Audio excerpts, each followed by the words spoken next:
जय माता दी। बड़ों को मेरा चरण स्पर्श और छोटों को मेरा प्यार। कैसे हैं आप सब? आशा करती हूँ कि गणेश जी का विसर्जन हो चुका होगा, साथ ही में आपने 16 दिन के महा उपाय भी ज़रूर किए होंगे और उसका परिणाम भी आप लोगों को बहुत ही अच्छे से मिल रहा होगा। आज मैं आपसे बात करने आई हूँ पितृपक्ष को लेकर। हमारे हिंदू धर्म में पितृपक्ष का बहुत ही महत्व माना जाता है। पितृपक्ष में हम पूरी श्रद्धा के साथ अपने पितरों को याद करते हैं।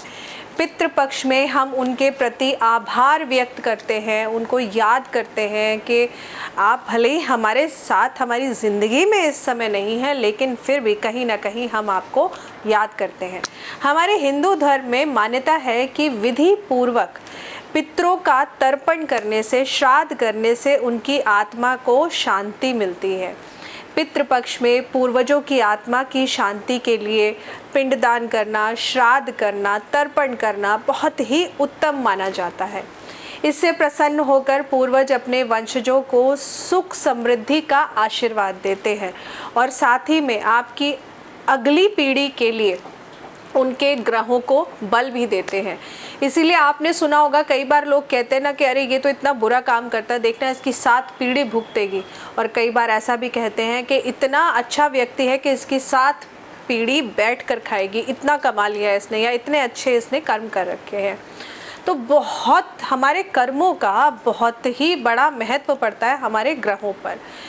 पितृपक्ष में हर साल भाद्रपद के शुक्ल पक्ष की पूर्णिमा से पितृपक्ष शुरू हो जाता है और ये 15 दिन के लिए रहते हैं। ऐसे में माना जाता है कि पितृपक्ष में पूर्वज पक्षियों का रूप लेकर आते हैं। इसीलिए कहा जाता है कि पितृपक्ष के दिनों में आप आगे पीछे दान करें ना करें, लेकिन पितृपक्ष के दिनों में दान पुण्य ज़रूर करना चाहिए।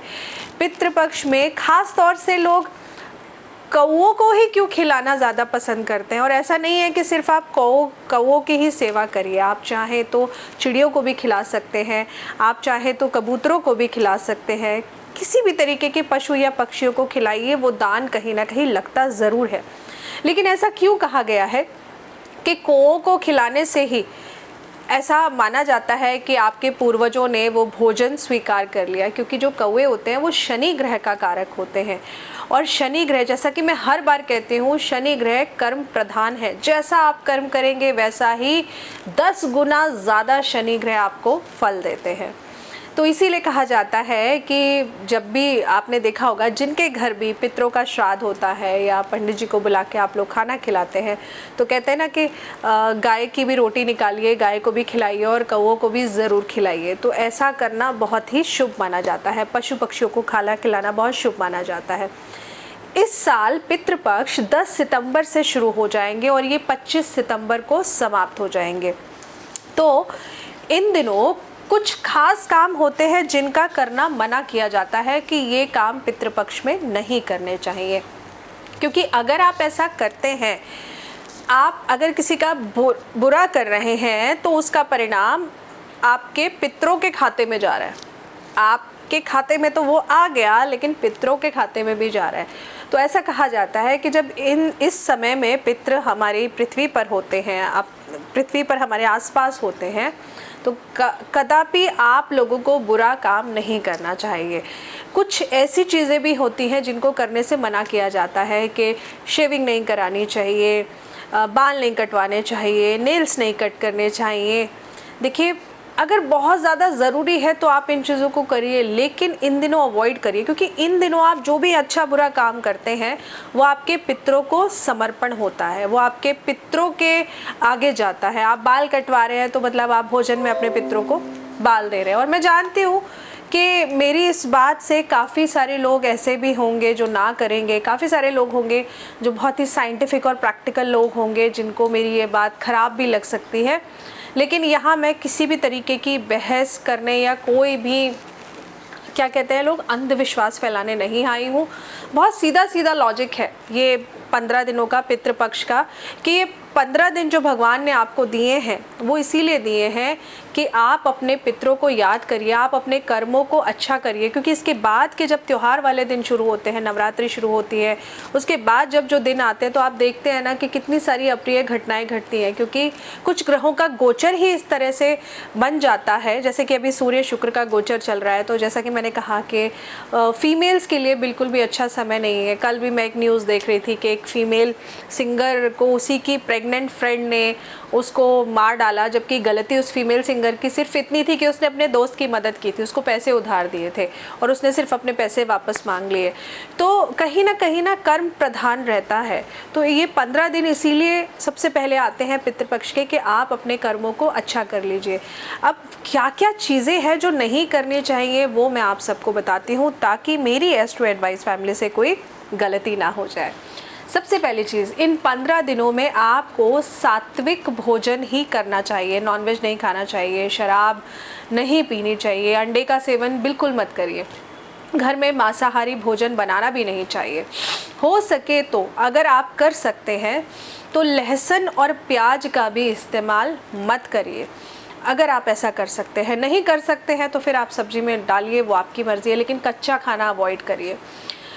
पितृपक्ष में श्राद्ध कर्म करने वाले जितने भी व्यक्ति होते हैं उन्हें 15 दिनों तक बाल नहीं कटवाना चाहिए, नेल्स नहीं कट करने चाहिए, शेव नहीं करवानी चाहिए। इसके अलावा साथ ही इन लोगों को ब्रह्मचर्य का पालन भी पूरी तरह करना चाहिए।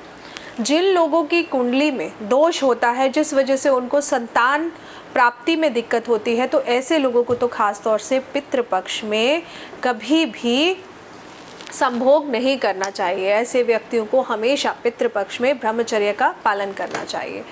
इसके अलावा ऐसा भी माना जाता है कि पितृपक्ष के दौरान पूर्वज साक्षी होते हैं आपके हर अच्छे बुरे कर्म के। इसीलिए कोशिश करिए जितना दान पुण्य कर सकते हैं आप पक्षियों को खिलाइए, पशुओं को खिलाइए, ज़रूरतमंद जो लोग होते हैं उनको दान करिए।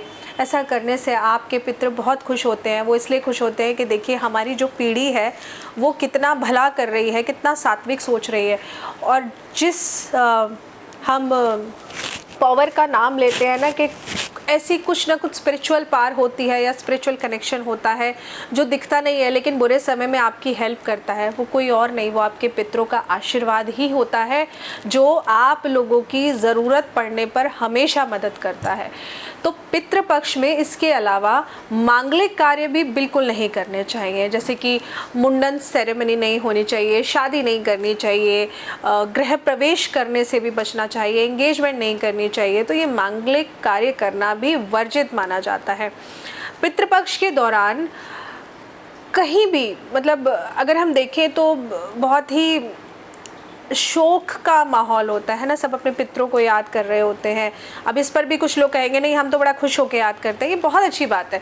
दुखी मन से याद मत करिए, खुश होकर याद करिए। पितर आपके कभी नहीं कहते आप दुख होकर मुझे याद करिए, इनफैक्ट आप खुश होकर याद करेंगे ना तो आपके पितर भी खुश होंगे कि भाई हमारी जो पीढ़ी है वो बिल्कुल संपन्न है, खुश है। इसलिए लेकिन क्योंकि ये पितरों के दिन होते हैं तो पितर भी तो प्यार चाहते हैं, वो भी तो ये कहते हैं कि आप प्यार से हमें याद करिए और हम आपके साथ हमेशा रहेंगे। तो पितृपक्ष के ये 15 दिन सिर्फ इन छोटी छोटी बातों का ध्यान अगर आप लोग रख लेंगे तो ट्रस्ट मी, आपकी बड़ी से बड़ी मुश्किलें क्यों ना हो, बड़ी से बड़ी परेशानियां क्यों ना हो, आपके पितर आपसे खुश होकर आपको आशीर्वाद ज़रूर देते हैं। लेकिन इस पितृपक्ष में गलती से भी आप शुभ कार्य मत करिए। ऐसा करने से आप अपने पितरों का अपमान करते हैं, क्योंकि ये 15 दिन पितर आपके पास आए हैं। तो क्या क्या चीज़ें करनी है, आपके जो भी पितर हैं, जो भी पितर आपके घर में आपने फ़ोटो फ्रेम लगा रखी है अपने पितरों की, तो शनिवार से जब श्राद्ध शुरू हो जाएंगे, पितृपक्ष शुरू हो जाएगा, तो ऐसे में आपको उनकी फ़ोटो को साफ़ करना है। साफ़ करके उनकी फ़ोटो को आपने सफ़ेद फूलों की माला चढ़ानी है। इस बात का ध्यान रखिएगा, लाल रंग के फूलों की माला नहीं चढ़ानी है, ये बात मैं आपको पहले भी बता चुकी हूँ। तो लाल रंग के फूलों की माला नहीं चढ़ानी है, सफ़ेद फूलों की माला चढ़ाइए। और एक ख़ास तौर से बात, कुछ लोग पितरों के सामने रोज़ाना घी का या तेल का दीपक जलाते हैं, ऐसा नहीं करना चाहिए। जिस दिन आपके पितरों की मृत्यु हुई थी, जो तिथि रही है पितृपक्ष में, मान्यता है कि आपको उसी तिथि पर श्राद्ध करना चाहिए। धूप और अगरबत्ती रोज़ाना उनके सामने जलाकर नहीं रखनी चाहिए, क्योंकि वो इंसान रूपी उनका शरीर इंसान रूपी था, राइट। वो देवता उसमें नहीं आते हैं कि आप उनके सामने रोज़ाना घी का दिया जलाएं। लेकिन जिस दिन आपके पितरों की आप श्राद्ध करते हैं या पितरों को याद करते हैं या घर में आप ब्राह्मण भोज कराते हैं, उस दिन ज़रूर आप उनकी तस्वीर के आगे थोड़े समय के लिए दीपक जलाएंगे। धूप अगरबत्ती फिर भी नहीं जलाएंगे, सिर्फ दिखा करके आप वो धूप अगरबत्ती बाहर जला के, घर से बाहर जला के रख देंगे। तो ये छोटी छोटी कुछ चीज़ें हैं, इनका आपको ध्यान ज़रूर रखना है। और पितृपक्ष में वो क्या क्या खास उपाय हैं जिनको करने से आप देखेंगे कि आपकी ज़िंदगी में आपको जिन चीज़ों से मुश्किलें और परेशानी मिल रही हैं वो डेफ़िनेटली ख़त्म हो जाएंगी। तो वो उपाय भी हम आपके साथ शेयर करेंगे। तो आप इसी तरह हमारे चैनल के साथ जुड़े रहिए, सारी वीडियोस आप देखिए। पितरों की जो सीरीज़ बन रही है वो आप ही लोगों के लिए बन रही है। मेरी पूरी कोशिश है कि मैं आपको छोटे से छोटे उपाय बता सकूँ, तो आप करिए ज़रूर और आपको फल ज़रूर मिलेगा। चैनल के साथ जुड़े रहिए, वीडियो को ज़्यादा से ज़्यादा शेयर करिए और वीडियो को लाइक करना बिल्कुल भी मत भूलिए। जय माता दी।